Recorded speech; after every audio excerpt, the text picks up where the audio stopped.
حضرت امام جعفر صادق شیعہ مسلمانوں کے چھٹے امام تسلیم کیے جاتے ہیں۔ آپ علامہ داہر تھے، یعنی آپ بیک وقت حیات دان، کیمیا دان، ادیب، فلاسفر، طبیب، طبیات دان اور سیاست دان تھے۔ آپ عالم کلام، سنت اور حدیث میں بھی یکتائے زمانہ تھے۔ شہرہ آفاق کیمیا دان جابر ابن حیان نے آپ کے سامنے زانوِ طلمس طے کیا تھا۔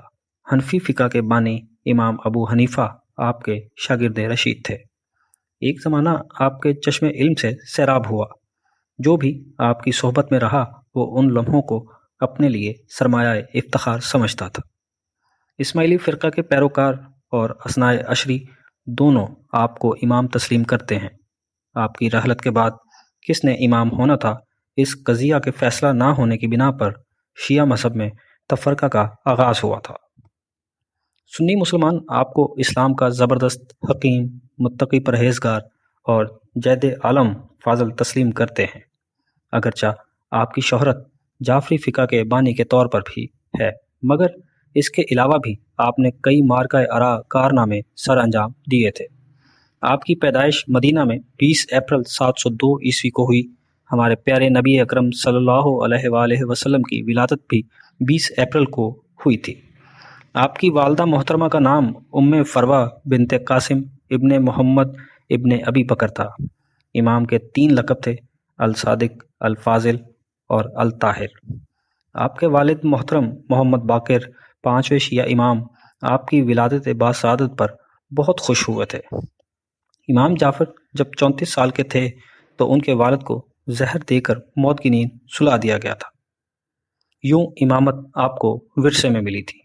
آپ کی شادی فاطمہ الحسن سے ہوئی تھی، جو امام حسن بن علی کی اولاد سے تھیں۔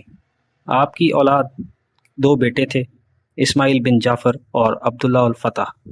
فاطمہ الحسن کی وفات کے بعد آپ نے سیاہ فام غلام حمیدہ خاتون کو خرید کر ان کو زیور تعلیم سے آراستہ کیا، جو اپنی ذات میں مذہبی عالمہ تھیں۔ آپ نے ان کو آزاد کر دیا اور اس کے بعد وہ آپ کے عقد ازدواج میں آ گئیں۔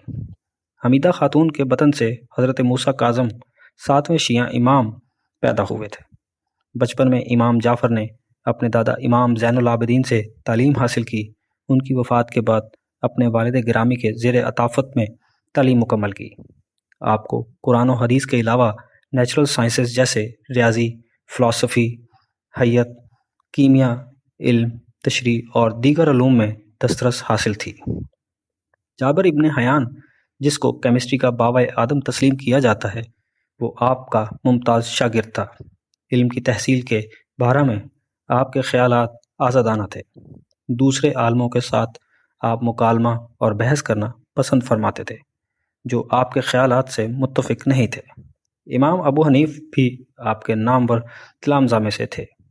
امام مالک ابن انس نے اپنی حدیث کی کتاب الموطا میں امام جعفر صادق سے 12 احادیث روایات کی ہیں۔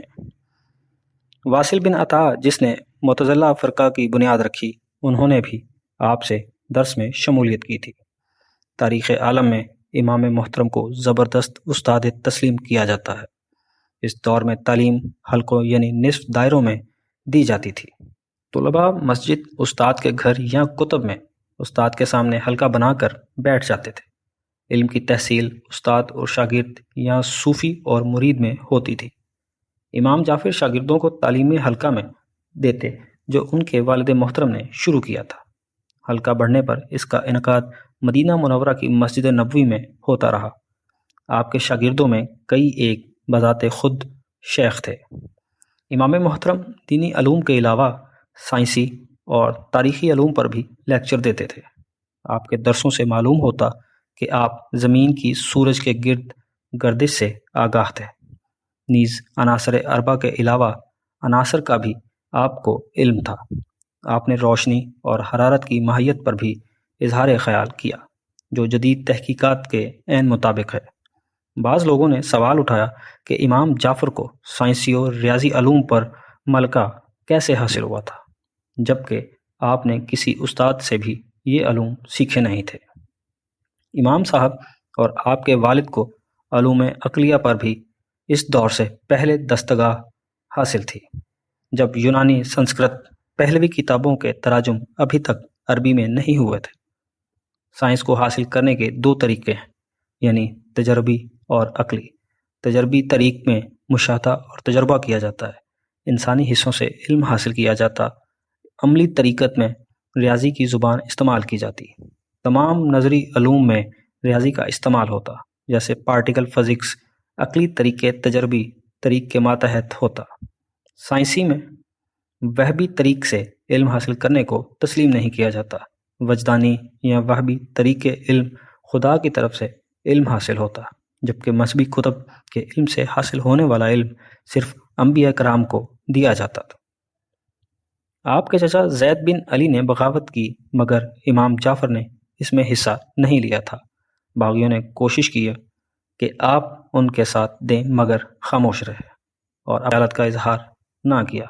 اس چیز کو شیعہ عقیدہ میں تقیہ کہا جاتا ہے، یعنی انسان کے لیے یہ بات جائز ہے کہ وہ اپنے خیالات سے لوگوں کو آگاہ نہ کرے، اگر ایسا کرنے سے اس کی زندگی خطرے میں پڑنا ممکن ہو۔ 750 عیسوی میں عباسی خلافت قائم ہوئی تو عباسی خلفاء آپ کو شک کی نظر سے دیکھتے تھے۔ خلیفہ جعفر منصور نے آپ کو قید بھی کیا تاکہ آپ اپنے پیروکاروں سے تعلق ختم کر لیں۔ آخرکار خلیفہ منصور کے اکسانے پر کسی نے آپ کو زہر پلا دیا اور اللہ کو پیارے ہو گئے۔ مدینہ منورہ کے جنت البقیع قبرستان میں آسودہ خاک ہیں۔